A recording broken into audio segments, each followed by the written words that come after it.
Deputy chairman sir,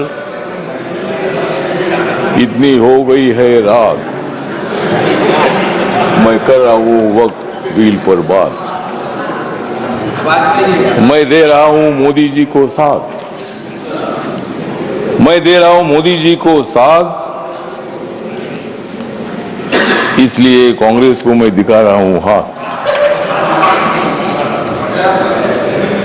Modi ji तो मुसलमानों की बात करते हैं, मोदी जी तो मुसलमानों की बात करते हैं, लेकिन कांग्रेस वाले मुसलमानों का आघात करते हैं। मोदी जी तो गरीबों की बात करते हैं और हमेशा नरेंद्र मोदी जी ने मुसलमानों की, माइनॉरिटी की, दलितों की, गरीबों की बात की है। अध्यक्ष महोदय, ये बिल जो है, बिल बहुत ही सभी मुसलमानों को, मैक्सिमम मुसलमानों को, 90% मुसलमानों को न्याय देने वाला बिल है। ये जो बिल है, ये बिल असंवैधानिक नहीं है। डॉक्टर बाबा साहब अम्बेडकर जी ने संविधान बनाया, उस पार्टी से मैं आता हूं। मेरी पार्टी आरपीआई है, रिपब्लिकन पार्टी ऑफ इंडिया, और मेरी पार्टी मोदी साहब के साथ, एनडीए के साथ है। ये जो बिल है, बिल मुसलमानों पर आज तक अन्याय होता रहा। Congress party divide and rule की पॉलिसी करने का काम करती रही और मुसलमानों को, दलितों को न्याय नहीं मिलता था। आज मुझे लगता है कि जो ये बिल आया है, हमारे किरण रिजिजू जो ट्राइबल कम्युनिटी के, बुद्धिस्ट है, माइनॉरिटी के हैं, और इसीलिए मैं बताना चाहता हूं कि हम किसी को भी नहीं जाएंगे शरण, हम किसी को भी नहीं जाएंगे शरण, क्योंकि माइनॉरिटी के मिनिस्टर है रिजिजू किरण।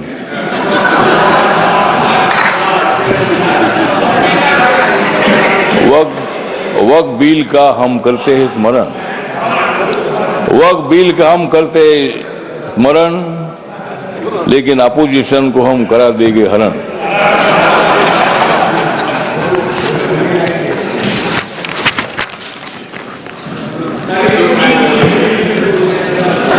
नरेंद्र मोदी जी है मुसलमानों के सच्चे वाली, नरेंद्र मोदी जी है मुसलमानों के सच्चे वाली। खड़गे साहब बजाओ जोरदार ताली।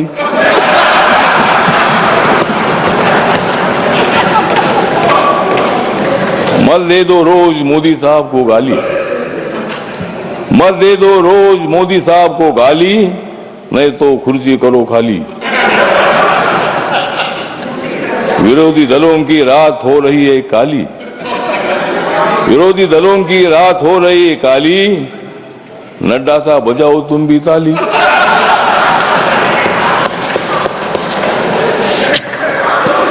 ये जो बिल है, ये बिल बहुत ही परिवर्तनवादी बिल है।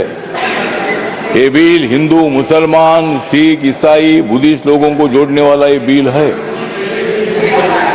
ये जो बिल है, ये बिल असंवैधानिक नहीं है, जिस तरह आप बता रहे खड़गे साहब। संविधान बाबा साहब ने लिखा है, आप भी बाबा साहब के अनुयायी है, मैं भी अनुयायी हूं।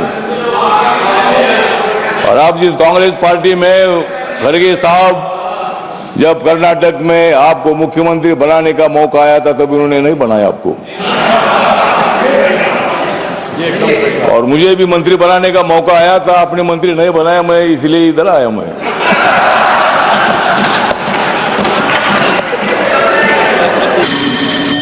लेकिन मैं आया, लेकिन आपने तो मंत्री पद का विषय नहीं है।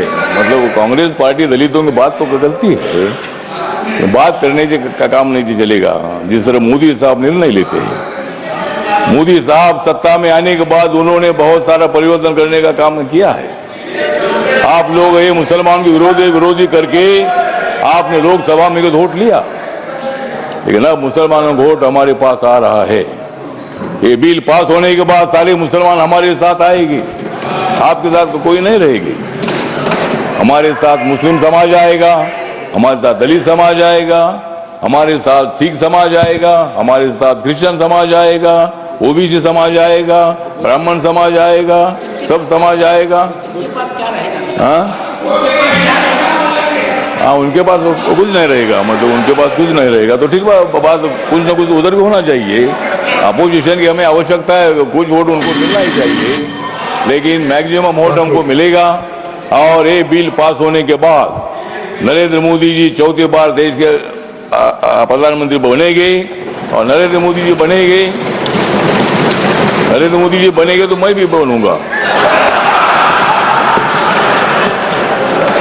तो इसी तरह मतलब कहने मतलब इतना है कि इस बिल का समर्थन करने के लिए मैं खड़ा हूँ। व्यक्त कम है, मेरी पार्टी छोटी पार्टी है, लेकिन मेरी पार्टी आगे बड़ी पार्टी हो जाएगी।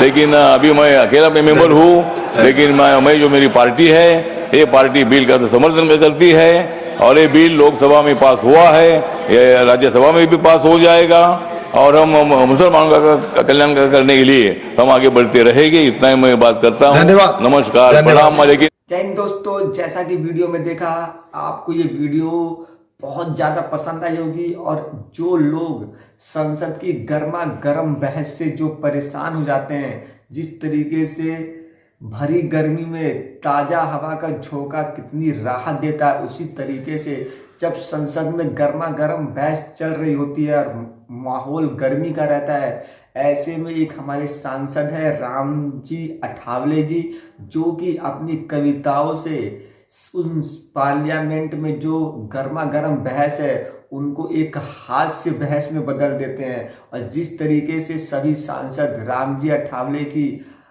कविताओं को सुनते हैं और जिस तरीके से वो अपना भाषण कविताओं के रूप में देते हैं, इससे पार्लियामेंट का मौसम एकदम खुशनुमा हो जाता है। और पार्लियामेंट में जो गर्मा गर्म जो बहस चलती है, उसमें ऐसा लगता है कि किसी ने हंसी का तड़का मार दिया हो दोस्तों। तो आई होप आपको भी रामजी अठावले की हास्य भरी कविताएं और जो उनका भाषण देने का अंदाज है आपको जरूर अच्छा लगा होगा। मिलते हैं अगली वीडियो में। और अगर आपको ऐसी वीडियो और भी देखनी है तो कमेंट सेक्शन में हमें ज़रूर बताएं कि आपको आगे कौन सी वीडियो देखनी है। आई होप हमारी पूरी कोशिश रहेगी वैसी वीडियो करने की। तो मिलते हैं अगली वीडियो में। जय हिंद।